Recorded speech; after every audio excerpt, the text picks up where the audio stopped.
Hi hello എബീസ് വേൾഡിൻ്റെ പുതിയൊരു വ്ളോഗിലേക്ക് എല്ലാവർക്കും സ്വാഗതം. ഇന്നത്തേത് ഒരു ഉച്ചവരെയുള്ള കുറച്ച് കാര്യങ്ങൾ ചേർത്തിട്ടുള്ള ഒരു വ്ളോഗാണ് കേട്ടോ. അപ്പോൾ കുറേ ദിവസമായിട്ട് ഞാൻ വ്ളോഗ് എടുക്കണമെന്ന് വിചാരിക്കുന്നുണ്ട്. അതും രാവിലെ മുതൽ രാത്രി വരെയുള്ള കാര്യങ്ങളായിരിക്കണം വ്ളോഗിൽ ഉൾപ്പെടുത്തേണ്ടത് എന്നുകൂടെ ഞാൻ വിചാരിച്ചിരുന്നു കേട്ടോ. പക്ഷേ ലോങ് വീഡിയോസൊക്കെ എടുക്കുന്ന സമയത്ത് സ്റ്റോറേജ് നിൽക്കാത്തത് കൊണ്ട് തന്നെ ഞാനിത് ഹാഫ് വീഡിയോ ആക്കാമെന്ന് വിചാരിച്ചു. ബാക്കിയുള്ള വിശേഷങ്ങൾ അടുത്തൊരു വ്ളോഗിലോട്ടും ചേർക്കാമെന്ന് വിചാരിച്ചു. അപ്പോൾ രാവിലെ 6 മണിക്ക് ചേട്ടന് ജോലിക്ക് പോകണം. അതുകൊണ്ട് തന്നെ നേരത്തെ എഴുന്നേറ്റു. അതുപോലെ തന്നെ 7 മണിയാകുമ്പോഴത്തേക്കും എപിക്ക് സ്കൂളിലോട്ട് പോകണമായിരുന്നു. കാരണം എന്തെന്ന് വെച്ചാൽ അവന് സ്പോർട്സിൻ്റെ ഡേ ആയിരുന്നു കേട്ടോ. അവർക്ക് സ്കൂളിൽ നിന്ന് റിലേക്ക് സ്കൂളിൽ നിന്ന് ഫസ്റ്റ് കിട്ടിയത് കൊണ്ട് തന്നെ വേറൊരു സ്ഥലത്ത് കൊണ്ടുപോയി നമ്മൾ രണ്ടാമത് മത്സരിപ്പിക്കുമല്ലോ സബ് ജില്ലാ തലത്തിൽ. അങ്ങനെ എബി അങ്ങോട്ട് പോവുകയാണ് കേട്ടോ. അപ്പോൾ അതിന് വേണ്ടിയിട്ട് അവനെയും രാവിലെ എഴുന്നേൽപ്പിക്കണം, അവനും ചോറും കൊടുത്തു വിടണം. അപ്പോൾ രാവിലെ കാപ്പി വീട്ടിൽ നിന്ന് കൊടുത്ത് കഴിച്ചതിന് ശേഷമാണ് അവനെ കൊണ്ടാക്കാനായിട്ട് ചേട്ടൻ പോയത്. അപ്പോൾ ചേട്ടനും പോകണം, എബിക്കും പോകണം. രണ്ടുപേരും ഒരേ ടൈമിലാണ് 7 മണിക്കാണ് പോയത് കേട്ടോ. ഞാൻ ആദ്യം പറഞ്ഞ 6 മണിക്കാണെന്നായിരുന്നു കേട്ടോ, മാറിപ്പോയതാണ്. അവർക്ക് രണ്ടുപേർക്ക് 7 മണിക്കാണ് പോകേണ്ടത്. അപ്പോൾ രാവിലെ ആദ്യം എബിയെ കൊണ്ടാക്കിയതിന് ശേഷമാണ് പിന്നീട് ചേട്ടൻ ജോലിക്ക് പോയത്. ഇല്ലെങ്കിൽ പിന്നെ ഞാൻ ഓട്ടോ പിടിച്ച് അവന് സ്കൂളിൽ കൊണ്ടുപോകേണ്ടി വന്നേനെ. അതുകൊണ്ട് തന്നെ അങ്ങനെ ഒന്നും വന്നിട്ടില്ലായിരുന്നു കേട്ടോ. അപ്പോൾ ഞങ്ങൾക്ക് 3 പേർക്കും ഹോർലിക്സ് ആണ് കേട്ടോ ഇട്ടത്. അപ്പോൾ മുമ്പ് ഉണ്ടായിരുന്ന ഹോർലിക്സ് തീർന്നു പോയി. അപ്പോൾ ഒരു പാക്കറ്റ് ബീനയുടെ കടയിൽ നിന്ന് വാങ്ങി വെച്ചായിരുന്നു കേട്ടോ. അപ്പോൾ അതും ബൂസ്റ്റും വാങ്ങിയായിരുന്നു. എപ്പോഴും ഹോർലിക്സ് മാത്രം ഇടുമ്പോഴത്തേക്കും ഒരു ടേസ്റ്റ് കാണുമല്ലോ. അപ്പോൾ മാറി മാറി ആകുമ്പോഴത്തേക്കും ഒരു ഇൻട്രസ്റ്റ് ഉണ്ടാകും ചായ കുടിക്കാനായിരുന്നാൽ പോലും. പിന്നെ എബി ആ സമയത്ത് എഴുന്നേറ്റിട്ടുണ്ടായിരുന്നില്ല. അവനുള്ള ചായ എടുത്ത് മാറ്റി വെച്ചതിന് ശേഷം ഞാനും ചേട്ടനും ചായ കുടിക്കാൻ നിന്നു. കൂടെ തന്നെ കറി വെക്കാനും. ഇതിപ്പോൾ ഉരുളക്കിഴങ്ങ് കറിയും ദോശയാണ് കേട്ടോ രാവിലത്തേക്ക്. ദോശയിലെ അപ്പമാണ് കേട്ടോ രാവിലത്തേക്ക് വെക്കുന്നത്. അപ്പോൾ നല്ല സ്പീഡിനാണ് ഞാൻ ജോലി ചെയ്തത് എന്നാരും വിചാരിക്കേണ്ട. ഞാൻ വളരെ സ്ലോവിലാണ് ജോലി ചെയ്യുന്നത്. ഇതൊക്കെ ഞാനൊന്ന് ടൈം ഫാസ്റ്റാക്കി ഇടുന്നത് കൊണ്ട് നിങ്ങൾക്ക് അങ്ങനെ തോന്നുന്നതാണ്. അപ്പോൾ ഒരടുപ്പിൽ ഉരുളക്കിഴങ്ങ് കറിക്കും ഒരടുപ്പിൽ അപ്പത്തിനുള്ളതും വെച്ച് കേട്ടോ. അല്ല, വേറെ എന്തോ ഒരു കറി തോരൻ വെക്കാനായിട്ട് വെച്ചു കേട്ടോ. അപ്പോൾ അവൻ എഴുന്നേറ്റതിന് ശേഷം അവന് രാവിലത്തേത് ഉണ്ടാക്കി കൊടുക്കാമെന്ന് വിചാരിച്ചു. കറി നേരത്തെ വെക്കാമെന്ന് വിചാരിച്ചു. പിന്നെ തലേ ദിവസം തന്നെ ഞാൻ ചോറ് തിളപ്പിച്ച് ജാക്സിൽ ഇറക്കി വെച്ചിട്ടുണ്ടായിരുന്നു. രാവിലെ തന്നെ അടുപ്പത്ത് ജോലി ചെയ്താൽ ഭയങ്കരമായിട്ട് ലേറ്റാവും. അതുകൊണ്ട് തന്നെ ജാക്സിൽ ഇറക്കി വെച്ചു. 2-3 പ്രാവശ്യമായിട്ട് രാവിലെ ഒന്ന് ഇൻഡക്ഷനിൽ വെച്ച് ചൂടാക്കിയാൽ ചോറാകും. അതുകൊണ്ടാണ് കേട്ടോ ഞാൻ അങ്ങനെ ചെയ്തത്. അപ്പോൾ ഇൻഡക്ഷനിൽ വെച്ചാലും ഒന്ന് തിളയ്ക്കും, കുറച്ച് നേരം ഞാൻ ഓഫാക്കി വയ്ക്കും, പിന്നെയും തിളയ്ക്കും, കുറച്ച് നേരം ഓഫാക്കി വയ്ക്കും. അങ്ങനെയാണ് ഞാൻ ഇൻഡക്ഷനിലും ചോറ് വെച്ചത്. അങ്ങനെ കുറച്ച് സമയം കഴിഞ്ഞ സമയത്ത് തോരനുള്ളതെല്ലാം അടുപ്പത്തോട്ട് ഞാൻ വെച്ചു കേട്ടോ. പിന്നീട് ബാക്കിയുള്ള പണിയിലേക്ക് കടന്നു. അപ്പോൾ അവന് ഞാൻ ചോറും ചമ്മന്തിയും മുട്ട വറുത്തതാണ് കേട്ടോ കൊടുത്തു വിട്ടത്. അപ്പോൾ മുട്ട വറുത്തത് എന്ന് പറയുന്നതിനേക്കാളും മുട്ട പൊരിച്ചത്. ഞങ്ങളുടെ നാട്ടിൽ അങ്ങനെയാണ് പറയുന്നത് കേട്ടോ, മുട്ട പൊരിച്ചതെന്ന്. ചിലയിടത്തായിരിക്കും മുട്ട വറുത്തത് എന്ന് പറയുന്നത്. കൂടുതലും ഞാനിപ്പോൾ അച്ഛൻ്റെ അമ്മയുടെ സഹോദരി താമസിക്കുന്ന കോട്ടയത്താണ്. അവിടെയൊക്കെയാണ് മുട്ട വറുത്തത് എന്നൊക്കെ പറയുന്നത്. മീൻ വറുത്തത്, മുട്ട വറുത്തത്. നമ്മളിവിടെ നാട്ടിലൊക്കെ സാധാരണ മീൻ പൊരിച്ചത്, മുട്ട പൊരിച്ചത് അങ്ങനെയൊക്കെ ആയിരിക്കും പറയുന്നത്. കൂടെ തന്നെ ഞങ്ങൾ ചായ കുടിക്കുന്നുണ്ട്. എനിക്ക് ചൂടോടെ കുടിക്കുന്നത് ഇഷ്ടമല്ല. അഥവാ അങ്ങനെ ഞാൻ കുടിക്കുകയാണെങ്കിൽ അതെന്തെങ്കിലും തൊണ്ടവേദനയോ പനിയോ ജലദോഷമോ ഒക്കെയുള്ള സമയത്തായിരിക്കും ഞാൻ അങ്ങനെ കുടിക്കുന്നത്. സാധാരണ ഞാൻ ഇച്ചിരി തണുത്തതിന് ശേഷമായിരിക്കും ചായ കുടിക്കുന്നത്. പെട്ടെന്ന് നാവ് പൊള്ളും. എന്തെങ്കിലും അസുഖമുള്ള സമയത്താണെങ്കിൽ എനിക്ക് കുഴപ്പമില്ല, ഞാനങ്ങ് കുടിച്ചോളും കേട്ടോ. എനിക്ക് ആ സമയത്ത് ഇത്രയും ചൂടുള്ള കുടിക്കുന്ന സമയത്ത് ഒരാശ്വാസമാണ് കിട്ടുന്നത്. പക്ഷെ സാധാരണ ഒരു സമയത്താണ് ഇങ്ങനെ കുടിക്കുന്നതെങ്കിൽ പെട്ടെന്ന് നാവ് പൊള്ളും. അങ്ങനെയാണ്. എനിക്കൊരുപാട് എരിയും പറ്റത്തില്ല. അത് ഏത് സമയത്തായാലും അങ്ങനെയാണ് കേട്ടോ. ഒരുപാട് എരി കഴിക്കുന്ന സമയത്ത് എനിക്ക് പെട്ടെന്ന് എരിയും, നാവെരിയും. കുറച്ച് നേരം കഴിയുമ്പോഴത്തേക്ക് വയറ്റിനകത്തൊരു എരിച്ചിലൊക്കെ ഉണ്ടാകും. അതുകൊണ്ട് തന്നെ അധികമായിട്ട് ഞാൻ വീട്ടിൽ വയ്ക്കുന്ന കറികൾക്കൊന്നും അധികമായിട്ട് എരി വയ്ക്കാറില്ല. പിന്നെ ഹോട്ടലിലോ കല്യാണങ്ങൾക്കോ പോകുമ്പോൾ മാത്രമേ, അല്ലെങ്കിൽ പുറത്തുനിന്ന് എന്തെങ്കിലും വാങ്ങി കഴിക്കുമ്പോൾ മാത്രമേ എരി കഴിക്കാറുള്ളൂ. അന്നത്തെ ആ ഒരു ദിവസം വെള്ളം ഒരുപാട് കുടിച്ച് ഞാൻ അഡ്ജസ്റ്റ് ചെയ്യും. അതുകൊണ്ട് തന്നെ വീട്ടിലത്തെ കറികൾക്കെല്ലാം ഞാൻ സാമാന്യം എരി ഒരല്പം കുറച്ചിട്ടായിരിക്കും ഇടുന്നത്.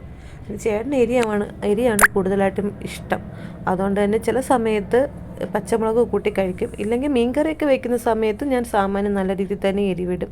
പിന്നെ കിഴങ്ങ് കറിയോ സാമ്പാറോ അങ്ങനെയൊക്കെ വയ്ക്കുന്ന സമയത്ത് ഒരുപാട് ഞാൻ എരിവ് ചേർക്കാറില്ല. മീൻ കറിക്ക് സാധാരണ പോലെ തന്നെ എരിവ് ചേർക്കാറുണ്ട്. അപ്പോൾ പറഞ്ഞ പോലെ തന്നെ 6:30 മണിക്ക് ആയ സമയത്ത് തന്നെ പകുതിയോളം ജോലിയൊക്കെ ആയായിരുന്നു കേട്ടോ. ഒരു 6:15 ആയ സമയത്തായിരിക്കും എബി എഴുന്നേറ്റത്. എനിക്ക് ഓർമ്മയില്ല ഏത് ടൈമാണെന്നുള്ള കാര്യം ഓർമ്മയില്ല. അപ്പോഴേക്കും ചേട്ടനും ഇറങ്ങി കേട്ടോ. പിന്നെ ഇനി എബിയെ കൊണ്ടാക്കണം, ചേട്ടനും ജോലിക്ക് പോകണം, അതൊക്കെ തന്നെയാണ്. അപ്പോൾ രാവിലത്തെ കുറേ ജോലിയൊക്കെ ഒതുങ്ങിയായിരുന്നു. എനിക്ക് ഇച്ചിരി ഇന്ന് ഈസി പണികളായിരുന്നു. അതായത് എനിക്കൊരു 7 മണിക്ക്, ഞാൻ പറഞ്ഞില്ല 7 മണിക്ക് എബി പോകുന്നത് കൊണ്ട് തന്നെ കുറേ ജോലികളൊക്കെ ആ ഒരു സമയത്ത് തന്നെ കഴിഞ്ഞായിരുന്നു കേട്ടോ. അപ്പോൾ എബിക്ക് ഞാൻ അപ്പമാണ് ഉണ്ടാക്കുന്നത്. പിന്നെ ഞങ്ങൾക്ക് കുറച്ച് അടുത്തൊരു പാത്രത്തിൽ കൂടെ വെച്ചിട്ട് അപ്പം കൂടെ വെച്ചായിരുന്നു കേട്ടോ. അതും ദോശക്കല്ലിലാണ് അങ്ങനെ വെച്ചു. പിന്നീട് ഞാൻ മുട്ട വറുക്കുന്നുണ്ട് കേട്ടോ. അപ്പോൾ അതിന് ശേഷമാണെന്ന് തോന്നുന്നു ഞാൻ വെച്ചത്, എനിക്ക് നല്ല ഓർമ്മയില്ല. കുറേ ദിവസമായി വ്ളോഗ് എടുത്ത് വെച്ചിട്ട്, അതുകൊണ്ടാണ്. അപ്പോൾ നമ്മൾ അന്നന്ന് ചെയ്യുന്ന വീഡിയോസ് അന്നന്ന് പോസ്റ്റ് ചെയ്യുകയോ അല്ലെങ്കിൽ അന്നന്ന് തന്നെ നമ്മൾ എഡിറ്റ് ചെയ്ത് വെക്കുകയോ ചെയ്യുകയാണെങ്കിൽ നമുക്ക് ഓർമ്മ വരും എന്താണെന്ന്. സത്യത്തിൽ ഇത് കുറച്ച് ദിവസങ്ങളായി, ആഴ്ചയല്ല കുറച്ച് ദിവസങ്ങളായി, അതുകൊണ്ട് തന്നെയാണ് എനിക്കത് മറന്നുപോയത്. ഞാനിപ്പോൾ ദോശക്കല്ല് വെച്ചത് മുട്ട പൊരിക്കാനായിരുന്നു കേട്ടോ. അങ്ങനെ ഞാൻ ആ മുട്ടയൊക്കെ പൊരിച്ച് എബിക്ക് കൊടുത്തു. അവന് ഭയങ്കര ഇഷ്ടമാണ് ഇങ്ങനെ സ്കൂളിൽ നിന്ന് മത്സരത്തിനൊക്കെ പോകാനും ഒക്കെ ഭയങ്കര ഇഷ്ടമാണ് അവന്. അതുകൊണ്ട് തന്നെ എല്ലാ പരിപാടിക്കും ചേരും കേട്ടോ. അവന് ജയിക്കണം എന്നൊന്നും അങ്ങനെ വലിയ താല്പര്യമില്ല. അവന് എല്ലാത്തിനും പങ്കെടുക്കണം, അവനെല്ലാ മത്സരത്തിനും പങ്കെടുക്കാൻ പറ്റണം, അതൊക്കെ ഭയങ്കര ഇഷ്ടമാണ്. അപ്പോൾ രാവിലെ തന്നെ അപ്പവും കിഴങ്ങ് കറിയൊക്കെ ആയി, അത് ഞാൻ അവന് കൊണ്ടു കൊടുത്തു. പിന്നെ അവന് വേണ്ടിയിട്ടുള്ള മുട്ടയും വറുത്ത് വെച്ചു. പിന്നെ ചമ്മന്തി അരയ്ക്കുന്നുണ്ട് കേട്ടോ. അപ്പോൾ ചേട്ടന് രാവിലെ ചില സമയത്ത് കഴിച്ചിട്ട് പോവും, മിക്കപ്പോഴും വീട്ടിൽ വരും.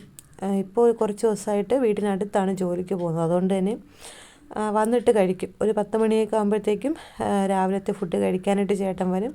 അതിന് ശേഷമായിരിക്കും കഴിച്ചിട്ട് പിന്നെയും ജോലിക്ക് പോവും. പിന്നെ ഉച്ചയ്ക്ക് 2 മണി കഴിയുമ്പോഴത്തേക്കും വരും. ഇപ്പോൾ 2 മണി വരെയേ ഉള്ളൂ. ചേട്ടൻ 6 മണിക്ക് ജോലിക്ക് പോയാലും അങ്ങനെയാണ്. ഇപ്പോൾ 6 മണിക്ക് പോകുമ്പോൾ ദൂരെയാണെങ്കിൽ മാത്രമേ 6 മണിക്കേ പോകത്തുള്ളൂ. അടുത്തൊക്കെ ആണെങ്കിൽ 7 മണിക്ക് ജോലിക്ക് കയറിയാൽ മതിയല്ലോ. അപ്പോൾ ഒരു 6:45 ആകുന്ന സമയത്ത് പോവും. 2-2:30 മണിയൊക്കെ ആകുമ്പോഴത്തേക്കും ജോലിയും കഴിയും കേട്ടോ. അങ്ങനെ അവൻ്റെ ഫുഡും എല്ലാം ആക്കി കൊടുത്തു, വെള്ളമെല്ലാം വെച്ച് കൊടുത്തു. അത് ചേട്ടൻ അവനെയും കൊണ്ട് സ്കൂളിലോട്ട് പോവുകയാണ് കേട്ടോ. അപ്പോൾ ഇന്നത്തെ ഒരു ഡേ എന്ന് വെച്ചാൽ എൻ്റെ ഒരു ഫ്രണ്ട് രേഷ്മയുടെ ബർത്ത്ഡേ കൂടെയാണ്. അപ്പോൾ രേഷ്മ എന്ന് ഞാൻ അല്ലാതെ പറഞ്ഞേ ഉള്ളൂ കേട്ടോ. അവളെ ഞങ്ങൾ മാളു എന്നാണ് വിളിക്കുന്നത്. അവളുടെ ബർത്ത്ഡേ കൂടെ ആയിരുന്നു കേട്ടോ ഇന്ന്. അപ്പോൾ അവൾക്ക് വേണ്ടിയിട്ട് ഇത് ചെയ്ത വീഡിയോ ആണ്, ഫസ്റ്റ് ഇട്ട വീഡിയോ. ഞാൻ നമ്മുടെ ഇൻസ്റ്റയിലിട്ടുന്ന ഒരു ഷോർട്സ് വീഡിയോ ആണ് കേട്ടോ. അപ്പോൾ അങ്ങനെ വീഡിയോസൊക്കെ ഇട്ടു. അവൾക്ക് ഭയങ്കര ഇഷ്ടമായി കേട്ടോ ഈ ഒരു വീഡിയോ. അവൾക്ക് മാത്രമേ, നമുക്ക് എല്ലാവർക്കും ഇഷ്ടപ്പെട്ടു ഈ ഒരു വീഡിയോ. നല്ല രസമുണ്ടായിരുന്നു കേട്ടോ കേൾക്കാനൊക്കെ ആയിട്ട്.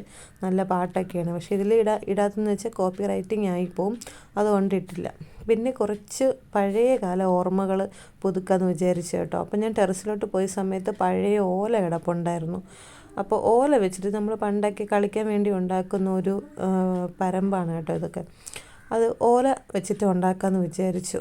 കുറേ വർഷങ്ങളായി, 14 വർഷത്തോളമായിട്ടോ ഇതൊക്കെ ഇങ്ങനെ ഉണ്ടാക്കാതെ ഇരിക്കുന്നു. പക്ഷേ ഞാൻ ആദ്യമായിട്ട് ചെയ്തപ്പോൾ തന്നെ അത് സക്സസ് ആയി. എനിക്ക് ഭയങ്കര ഇഷ്ടമായിട്ടോ. അപ്പോൾ പെട്ടെന്ന് ഇനി ബാക്കി കൂടെ അത് ചെയ്ത് ഫുള്ളാക്കാമെന്ന് വിചാരിച്ചിട്ട് ഞാൻ അങ്ങനെ കഴിക്കാനായിട്ടിരുന്നു കേട്ടോ. കഴിച്ച് കഴിഞ്ഞിട്ട് ബാക്കി ഇത് ഫുള്ളാക്കിയിട്ട് ഇനിയുള്ള പരിപാടികളൊക്കെ ചെയ്യാമെന്ന് വിചാരിച്ചു. അങ്ങനെ ഞാൻ അവിടെ തന്നെ ഇരുന്ന് ഓരോരോ ഓലയെല്ലാം ശരിയാക്കി അത് നല്ല രീതിയിൽ തന്നെ എടുത്തു കേട്ടോ. എനിക്ക് തന്നെ ഭയങ്കര സന്തോഷമായി, ഞാനിങ്ങനെ ചെയ്തല്ലോ എന്നൊരു സന്തോഷം എനിക്ക് തന്നെ ഉണ്ടായി കേട്ടോ. അപ്പോൾ ഇതിൻ്റെ ഔട്ട്പുട്ട് ഇതാണ് കേട്ടോ. നല്ല രസമായിട്ട് ഞാനിത് ചെയ്തു. ഞാൻ പറഞ്ഞില്ല, എനിക്ക് തന്നെ ഭയങ്കരമായിട്ട് ഇഷ്ടപ്പെട്ടത് ചെയ്തത്. അപ്പോൾ അതും ചെയ്ത് വെച്ചതിന് ശേഷം പിന്നെ കുറച്ച് തുണി അലക്കാനുണ്ടായിരുന്നു, അത് മുക്കി വെച്ചു കേട്ടോ. സർഫിലാണ് ഞാൻ മുക്കി വെക്കുന്നത്. വീട്ടിൽ നിന്ന് ഡ്രസ്സുകൾ മാത്രമല്ലേ ഉള്ളൂ, പുറത്തുള്ള ഡ്രസ്സൊക്കെ ചേട്ടൻ തന്നെ അലക്കിത്തരും. അതുകൊണ്ട് തന്നെ വീട്ടിലിരുന്ന ഡ്രസ്സ് ഞാൻ തന്നെ ഒന്ന് സർഫിലൊക്കെ ഇട്ട് വെച്ചിട്ട് കുറച്ച് കഴിയുമ്പോൾ തന്നെ ഞാൻ അവിടെ ഇരുന്ന് തന്നെ കഴുകി എടുക്കാറാണ് പതിവ്. ചില സമയത്ത് ചേട്ടനുള്ളപ്പോൾ ചേട്ടൻ പുറത്ത് കൊണ്ട് കല്ലിൽ വെച്ച് തരും, അവിടെ ഇരുന്ന് ഞാൻ കഴുകിയെടുക്കും. അങ്ങനെയൊക്കെ മാറി ചെയ്യും. പിന്നെ അടുത്ത് ഉച്ചത്തേക്കുള്ള കറി വെക്കാൻ നിന്ന് കേട്ടോ. കറിയും വെക്കണം, ഇനി മീനും വെക്കണം. ഈ 2 സംഭവം വെക്കാനുണ്ടായിരുന്നു. ആ ഒരു പരമ്പ് ഞാൻ ചെയ്തത് ഒരു 10 മണിയൊക്കെ ആയ സമയത്ത്, 10-10:30 ആയ സമയത്ത് തന്നെ അതെല്ലാം ചെയ്ത് തീർന്നായിരുന്നു കേട്ടോ. അതിനുശേഷമാണ് ഞാൻ പിന്നെ കറി വെക്കാനായിട്ടൊക്കെ നിന്നു. അപ്പോൾ പരിപ്പ് ഒഴിക്കാൻ വെക്കണം, പിന്നെ മീൻ കറി വെക്കണം. ഇതായിരുന്നു ഞാനിത് വെച്ചത്. പിന്നെ തോരൻ രാവിലത്തെ തന്നെ ഉണ്ടല്ലോ, അതും വെക്കണം. സെപ്പറേറ്റ് ഞാൻ കഞ്ഞി അടുപ്പത്ത് വെച്ചു കേട്ടോ. രാവിലെ ഞാൻ ഒരു ഗ്ലാസ് അരിയിലാണ് എബിക്ക് മാത്രം വെച്ചാൽ കുറച്ച് ചോറ് ബാക്കിയുണ്ട്, എന്നാലും പിന്നെയും നമുക്ക് വേണമല്ലോ, അതുകൊണ്ട് ഞാനത് സെപ്പറേറ്റ് അരി അടുപ്പത്തിട്ട് കേട്ടോ. അതിനുശേഷം ബാക്കിയുള്ള ജോലിയിലൊക്കെ ആയിട്ട് നിന്നു. അപ്പോൾ പരിപ്പ് നന്നായിട്ട്, നമ്മൾ സാമ്പാർ പരിപ്പാണ് കേട്ടോ, പയറ് പരിപ്പല്ല, സാമ്പാർ പരിപ്പിട്ടിട്ടാണ് ഞാൻ ഒഴിക്കാൻ വെക്കാമെന്ന് വിചാരിച്ചു. അത് അശ്വിനി ഒരു ദിവസം ഉണ്ടാക്കി കേട്ടോ, എനിക്ക് നന്നായിട്ട് അത് ഇഷ്ടപ്പെട്ടു. അപ്പോൾ നമ്മൾ കടുക് താളിക്കുന്ന സമയത്ത് അത് നെയ്യിലാണ് താളിച്ചെടുത്തത്, അതും കൂടെ ആയ സമയത്ത് കുറേ കൂടെ നല്ല ടേസ്റ്റായിരുന്നു. അതുകൊണ്ട് തന്നെ ഞാനും അങ്ങനെ തന്നെ വെച്ചു കേട്ടോ, നല്ല നെയ്യിലാണ് വെച്ചത്. നല്ല ഇഷ്ടപ്പെട്ടു, നല്ല ടേസ്റ്റ് ഉണ്ടായിരുന്നു. അപ്പോൾ കടുക് താളിച്ച സമയത്ത് എനിക്ക് മറന്നുപോയി നെയ്യ് ഇടാനായിട്ട്. പിന്നീട് കറി ഒന്ന് തിളയ്ക്കാറായ സമയത്ത് ഞാനതൊന്ന് നെയ്യ് കുറച്ചൊഴിച്ചു. പിന്നെ ഇതാ ഞാനും ബീനയും കൂടെ ഒരു വീഡിയോ കോളാണ് കേട്ടോ. ആ സമയത്ത് ഞാൻ മീനെ അറുത്തോണ്ട് നിൽക്കുമായിരുന്നു. നമ്മുടെ തനിമയുടെ രജിസ്ട്രേഷനും മറ്റുമായിട്ട് നമുക്ക് റിപ്പോർട്ടും കാര്യങ്ങളൊക്കെ എഴുതാനുണ്ടായിരുന്നു. അപ്പോൾ അവളാണ് റിപ്പോർട്ട് എഴുതി, ഞാൻ പറഞ്ഞൊക്കെ കൊടുത്തു. അപ്പോൾ അതിന് വേണ്ടി നിന്നു കേട്ടോ. അപ്പോൾ ഇതാ മീനൊക്കെ വാങ്ങിയിട്ട് ഞാൻ കഴുകി പെട്ടെന്ന് തന്നെ അടുപ്പത്ത് വെച്ചു. പിന്നെ ചേട്ടൻ വരാറായല്ലോ. ഇപ്പോൾ മുമ്പത്തെ പോലെയൊന്നും എനിക്ക് പെർഫെക്റ്റായിട്ട് അടുക്കളയൊന്നും ഒതുക്കി വെക്കാനൊന്നും പറ്റുന്നില്ല കേട്ടോ. എന്താണെന്ന് വെച്ചാൽ എനിക്ക് ഒരുപാട് നേരം നിന്ന് ചെയ്യാനൊക്കെ നല്ല ബുദ്ധിമുട്ടുണ്ട്. കുറച്ച് നേരം നിൽക്കും, കുറച്ച് നേരം ഇരിക്കും, അങ്ങനെയൊക്കെയാണ് ഞാൻ ഓരോരോ ജോലികളൊക്കെ ചെയ്യുന്നത്. പിന്നെ ചേട്ടൻ വരാൻ 2 മണി കഴിയും, അതുകൊണ്ട് തന്നെ ഞാൻ അത്രയും നേരം വരെയൊന്നും വെയിറ്റ് ചെയ്ത് നിന്നില്ല. പെട്ടെന്ന് തന്നെ വീടിനകമൊക്കെ ഒന്ന് തൂത്ത് കളഞ്ഞതിന് ശേഷം ഞാനും കഴിക്കാനിരുന്നു കേട്ടോ. അപ്പോൾ ഇതൊക്കെയായിരുന്നു ഇന്നതൊരു കുഞ്ഞു വ്ളോഗ്. നിങ്ങൾക്ക് എല്ലാവർക്കും ഈ ഒരു വ്ളോഗ് ഇഷ്ടപ്പെടുകയാണെങ്കിൽ നിങ്ങളെല്ലാവരും തീർച്ചയായിട്ടും ലൈക്ക് ചെയ്യുക, ഷെയർ ചെയ്യുക, സബ്സ്ക്രൈബ് ചെയ്യുക, കമൻറ്റ് ചെയ്യുക. അപ്പോൾ മറ്റൊരു വീഡിയോ ആയിട്ട് കാണാം. ബൈ.